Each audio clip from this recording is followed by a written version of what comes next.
3 महामंत्र।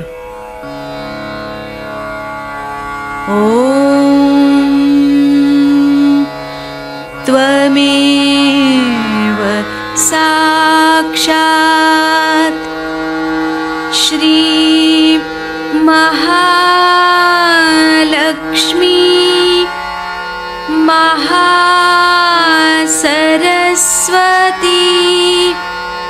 महाकाली त्रिगुणात्मिका कुंडलिनी साक्षात् श्री आदिशक्ति माताजी श्री निर्मला देव्यै नमो नमः। ॐ त्वमेव साक्षात् श्री कल्की साक्षात् श्री आदिशक्ति माताजी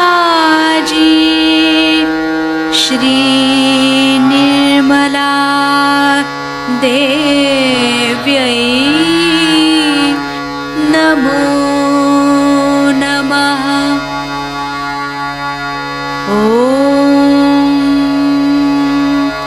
त्वमेव साक्षात् श्री कल्की साक्षात् श्री सहस्रार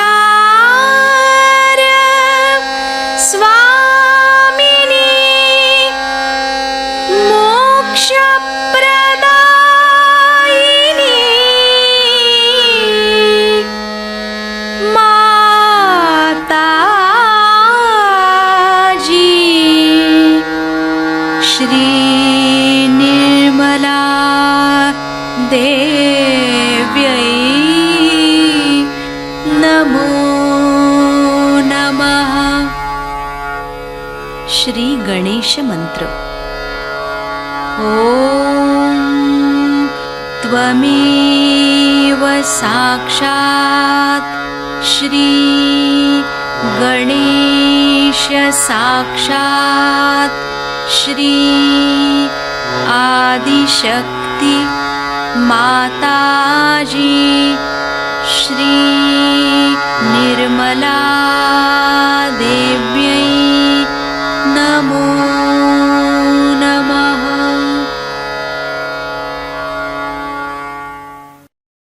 जय श्री माता जी।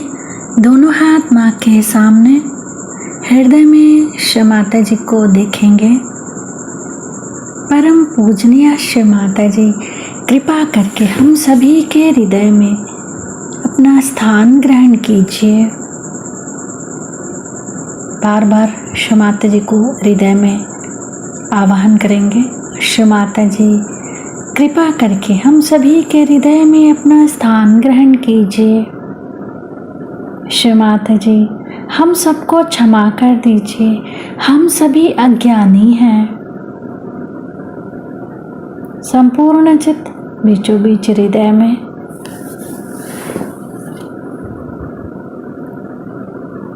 क्षमा रूपेण संस्थिता या देवी सर्वभूतेषु क्षमा रूपेण संस्थिता नमस्तस्यै नमस्तस्यै नमस्तस्यै नमो नमः।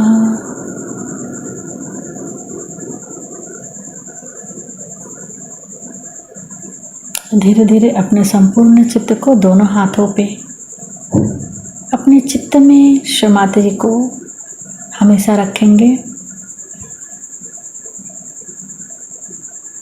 धीरे धीरे अपने संपूर्ण चित्त को लेफ्ट विशुद्धि पे बाह्य विशुद्धि पे संपूर्ण चित्त। श्री माता जी, आपकी परम कृपा में मैं केवल एक शुद्ध आत्मा हूँ। श्री माता जी, आपकी परम कृपा में मैं केवल एक शुद्ध आत्मा हूँ, इसीलिए मैं दोषी नहीं हूँ। श्री माता जी, मैं बिल्कुल भी दोषी नहीं हूँ। श्री माता जी, मैं बिल्कुल भी दोषी नहीं हूँ। श्री माता जी, मैं बिल्कुल भी दोषी नहीं हूँ। संपूर्ण चित्त बाह्य विशुद्धि पे ही श्री विष्णु माया मंत्र ओम त्वमेव साक्षात् श्री विष्णु माया साक्षात् श्री आदि शक्ति माता जी श्री निर्मला देव्यै नमो नमः।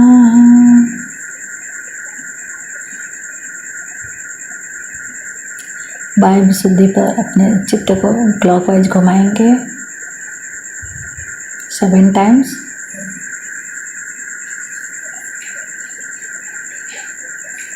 श्री माता जी, आप ही ने तो हमें आत्मा बनाया है, हमें सभी प्रकार के दोष भावनाओं से मुक्त कीजिए। श्री माता जी, कृपा करके हमें सभी प्रकार के दोष भावनाओं से मुक्त कीजिए।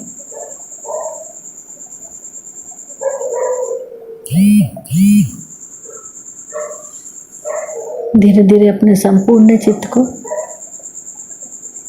लेफ्ट आज्ञा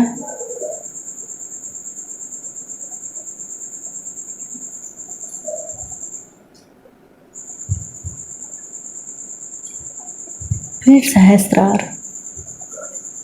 सहस्त्रार पे माँ के श्री चरण कमलों को देखेंगे।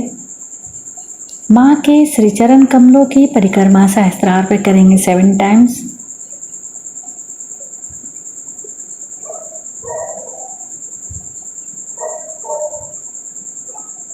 श्री माता जी, कृपा करके हमें निर्विचार कर दीजिए।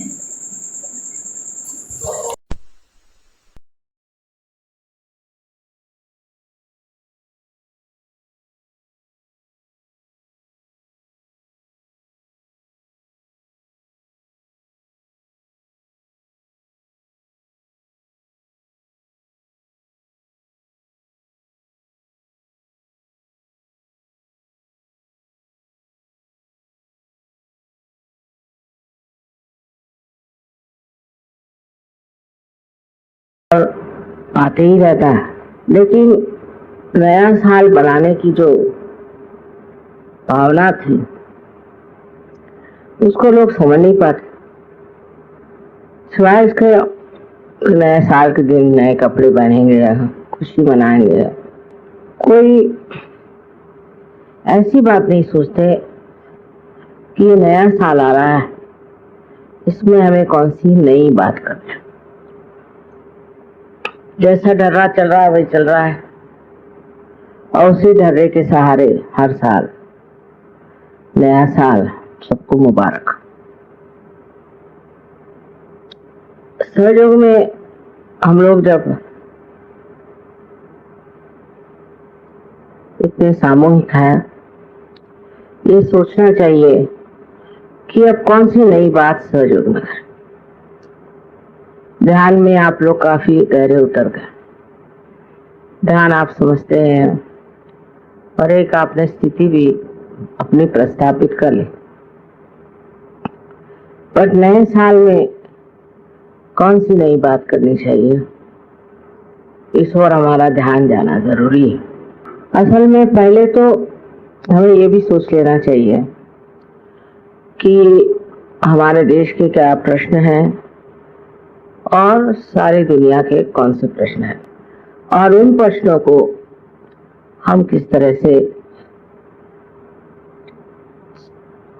नतीजों पर ला सकते हैं।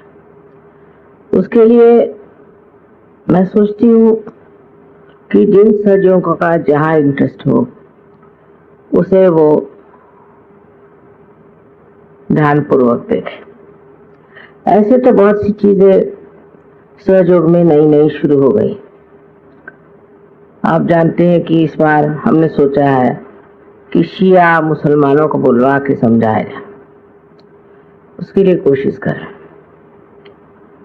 और शिवाजी महाराज का जो बड़ा पवित्र जीवन रहा उसका भी प्रचार करने की कोशिश करें।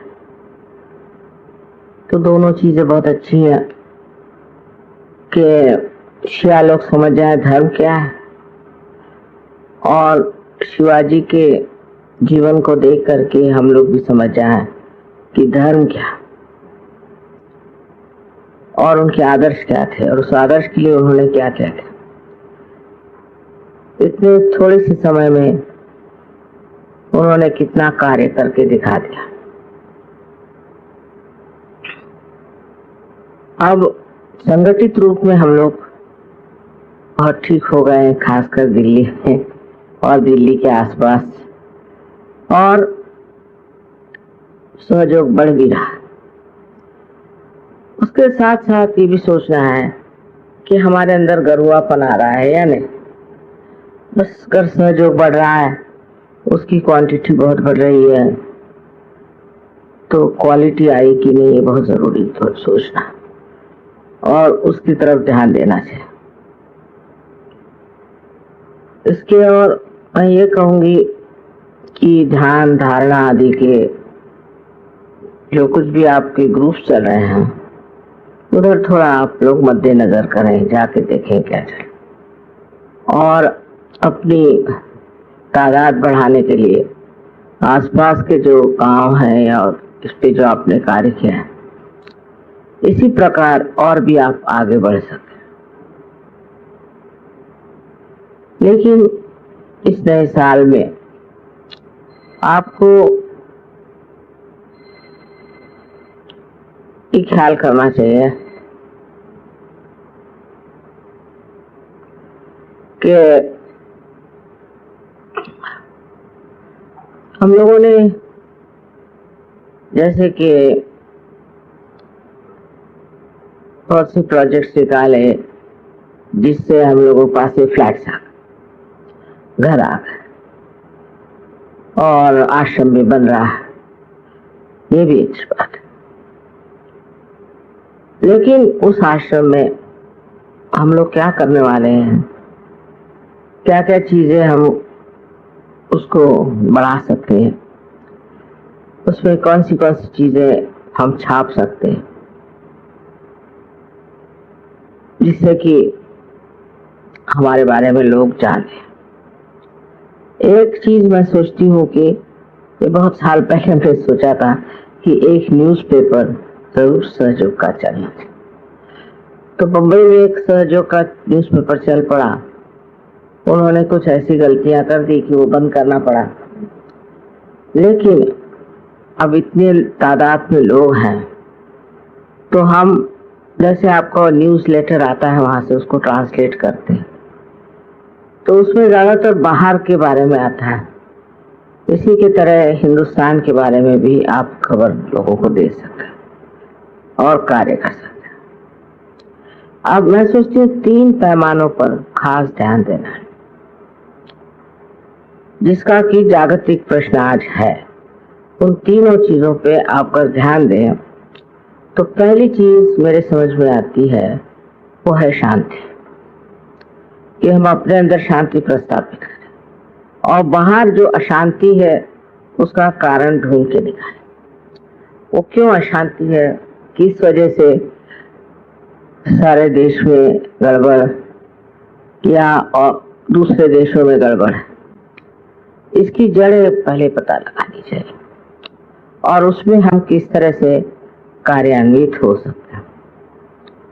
अब जैसे कि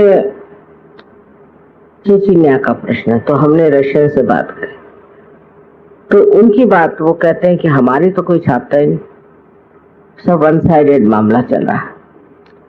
तो उन्होंने जो बताया कि चेचन्या में जो गड़बड़ है वो ये है कि हम अगर साम्राज्यवादी हैं और हम अगर डेमोक्रेटिक कंट्री है, इसमें दोनों में बड़ा फर्क है। डेमोक्रेटिक कंट्री में आप लोकशाही में, जो लोकशाही है उसमें आप किसी भी एक धर्म के ऊपर राज्य नहीं कर सकते। और वो धर्म की जो अपना अकेलापन लिए हुए एक्सक्लूसिव रिलीजन, जैसे ये तीनों धर्म जो है, बुद्ध का भी वही हाल है, बुद्ध भी वही और महावीर भी वही।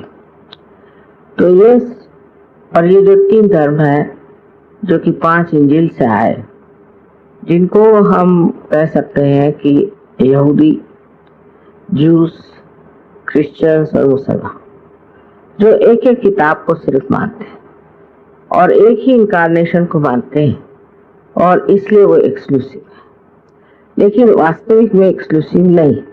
अब ये पॉइंट उनको लिखना चाहिए। वो क्या है कि ये सब धर्मों में समझ लीजिए, आप अगर मोसेस की बात लिखे तो उन्होंने इब्राहिम के बारे में कहा, फिर ईसा मसीह आए, उन्होंने मोसेस, इब्राहिम सबके बारे में कहा, फिर जब मोहम्मद साहब आए, इन्होंने तो सब तीनों के बारे में, यहाँ तक कि ईसा मसीह के माँ के बारे में लिखा। तो ये धर्म जो है एक्सक्लूसिव नहीं, ये बनाए गए, इसीलिए झगड़ा होता है। और अगर उनसे अगर कोई कहे कि कोई विश्व धर्म बनाए तो इस बात को बिल्कुल नहीं पसंद करते, क्योंकि फिर वो लड़ेंगे कैसे? तो लड़ने की उनकी जो अभी इच्छा है, प्रवृत्ति है, उसे वो कैसे समाधान दे सकते हैं? इसलिए वो इस चीज को मानने को तैयार नहीं कि धर्म है उनका जो है एक्सक्लूसिव। और ये सारे एक्सक्लूसिव धर्म के ऊपर हम अगर चाहें कि डेमोक्रेसी में एक एक इधर यहूदी आ जाए, इधर वो आ जाए, उधर वो आ जाए, तो झगड़ा चलते ही रहे। इसलिए उनको विश्व धर्म में आना चाहिए। विश्व धर्म में आते ही ये भावनाएं टूट जाएंगी कि हम अलग हैं और वो तो अलग है। अब देखिए, अगर आप देखें तो आज भी, इस वक्त भी हर जगह धर्म को लेकर के बड़े बड़े संग्राम हो रहे हैं। वो सब खत्म हो जाए, पर ये हो जाए कि ये धर्म एक्सक्लूसिव है ही नहीं, आप लड़ क्यों रहे? एक अगर यहूदी है तो वो मानता है, फिर ईसा मसीह वाले लोग हैं वो मानते हैं कि सब लोग उसी एक एक प्रणाली से ही निकले। जब ये बात है, जब वो कोई सा भी धर्म एक्सक्लूसिव नहीं है, तो ये झगड़ा लेकर के और सारे दुनिया में जो आज क्रंदन चल रहा है उसको बंद करना है। तो उन्होंने यही कहा कि समझ लीजिए अभी चेचिन्या में ये मुसलमानों को हमने राज दिया। तो ये मुसलमान कौम अब प्रसिद्ध है कि एक एक आदमी 28 बच्चे तक पैदा करता है, और इन्होंने ऐसे बच्चे पैदा कर करके, और वो तो कहते हैं कि फैक्ट्री है वहाँ की औरतें, और अपने को मेजॉरिटी बना लिया। अब कल इनको अगर ये राज दे देंगे तो ये फिर यही करेंगे, और फिर आप उनको कैसे रोक सकते?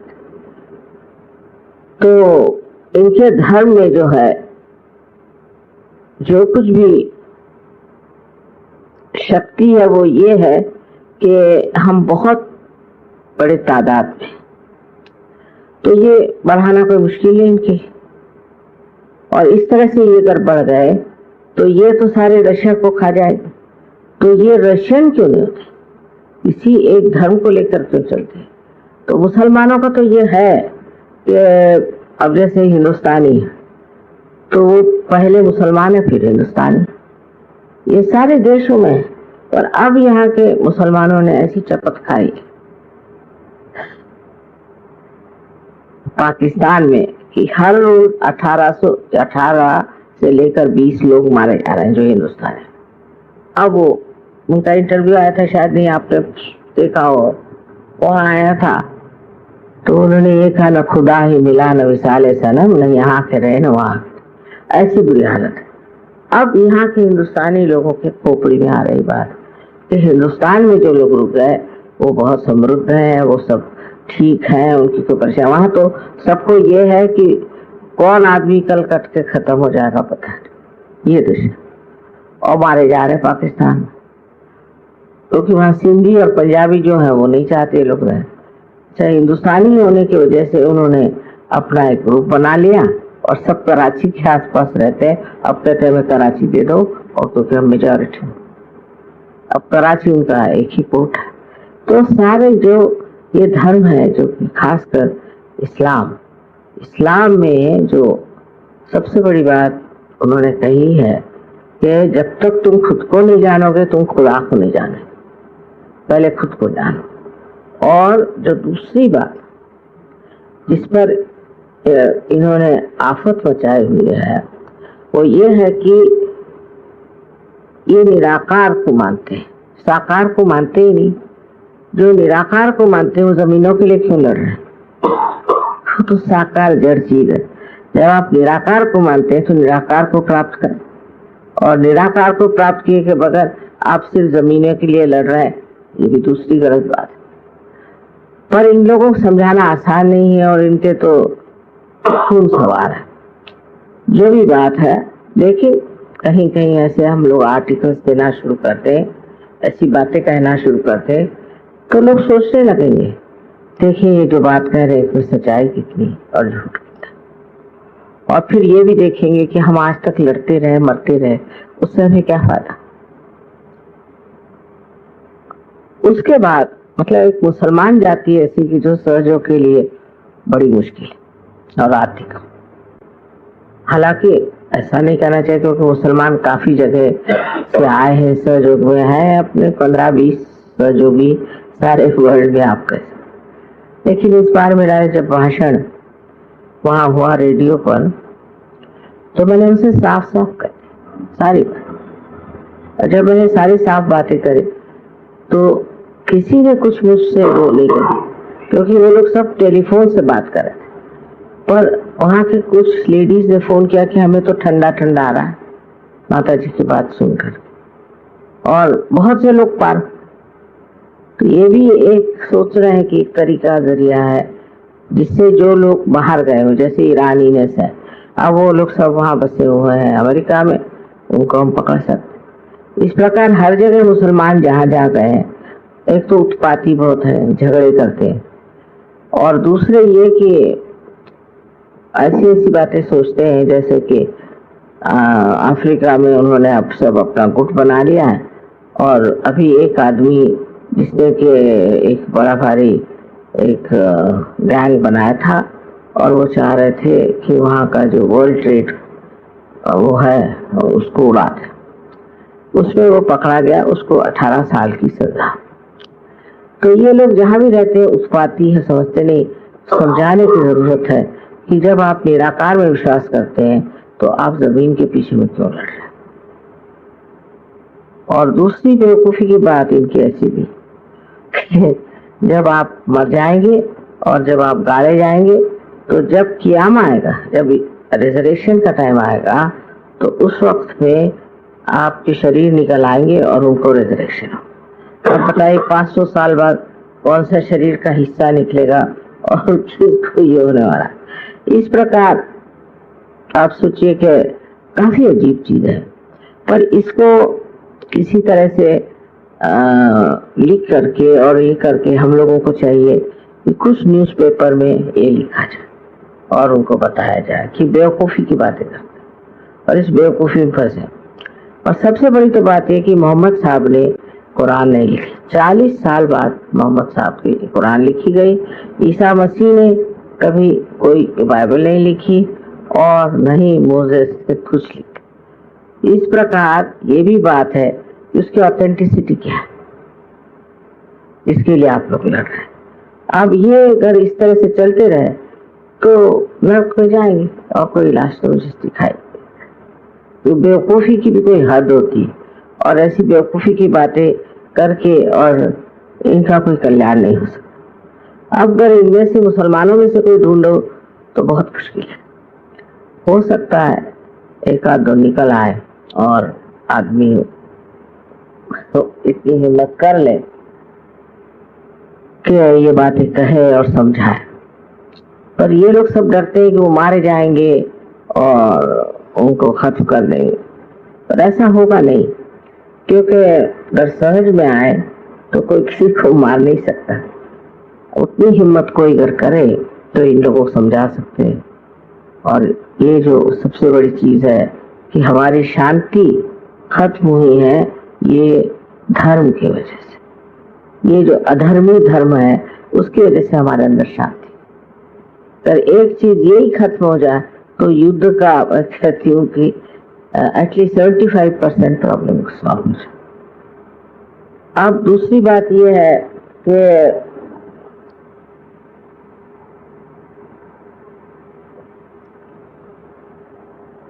अशांति कहाँ से आती, क्योंकि अगर उस पैमाने पर देखा जाए कि बड़े बड़े देशों में लड़ाई हो रहा है, झगड़े हो रहे हैं, तो ये दूसरी बात। और जैसे इराक साहब ने वहां पर एटम बॉम्ब लगा दिए, तो अब उनके यहाँ भी बहुत से बॉम्ब पड़ रहे हैं। लेकिन अगर आप व्यक्तिगत देखें, इंडिविजुअली देखें, तो इंडिविजुअल में जो अशांति वो कहाँ से आती है, किस वजह से मनुष्य अशांत हो जाता है।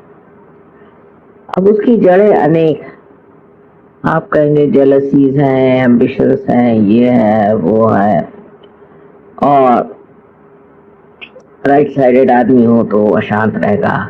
लेफ्ट भी रह सकता है, क्योंकि लेफ्ट दुखी बन के रहेगा और राइट जो है वो अपने को सुखी समझ के रहेगा, पर है तो दोनों में ही अशांत। उसके लिए उनकी अशांति को हमें ठीक करना है। अब मेरी किताब में आपने पढ़ा होगा कि मैंने उसमें जीन्स के बारे में लिखा है। समझ में आने से जीन्स ठीक हो जाते, और जब जीन्स ठीक हो जाएंगे तो इंसान अपने आप शांत हो जाए, कहने की कोई जरूरत नहीं, और उसकी सारी ही तबीयत बदल जाए। तो उसमें मैंने काफी एक्सप्लेन करके बताया है फास्फोरस पे, कि फास्फोरस जो जीन्स में होते हैं, तो जब आदमी ड्राई हो जाता है तो फास्फोरस एक्सप्लोड करता है, वो तो आप जानते हैं एक्सप्लोड करता है। तो अभी गर्ली कर कह रहे थे कि माँ ये तो पॉइंट किसी ने आज तक कहा नहीं। एक साहब को फास्फोरस पे 3 लोगों को नोबेल प्राइज मिला, पर ये जो बात आपने कही ये किसी ने आज तक कही। तो मैंने कहा भी ये नोबेल प्राइज के लिए तो गए ही हुए हैं, शायद हो ही जाएगा पीस पर बात क्या है कि जब आदमी के अंदर अशांति आ जाती तो अशांति में ग्रुपबाजी हो सकती है। मैं सोचती हूँ 2 तरह से होती है, एक तो अहंकारी लोगों की होती है, और दूसरी जो कि लेफ्ट साइडेड है, पजेस्ट। अफ्रीका की जो गड़बड़ है वो है पजेस्ट लोग, लेकिन बाकी जो है इनके अहंकार की। तो अगर अहंकार और पोजीशन दोनों को अगर हम लोग नष्ट कर दें तो हम शांत हो जाए, और उस शांति के माध्यम से हम स्वयं ही दूसरों को शांति दे। तो ज्यादा ध्यान इधर करना चाहिए कि भाई देहात में गए, वहां लोगों को रियलाइजेशन जैसा, उनको शांति का महत्व समझा। अब जैसे नॉर्थ के जो गांव है उसमें एक खराबी जो बहुत पाई जाती वो कि यहाँ पर मुसलमान मेंटालिटी की वजह से औरतों को बहुत दबाया जाता है, और फिर औरतों को जब आप दबाते हैं तो जब वो खड़ी होती हैं तो भी मर्दानों से बढ़ के।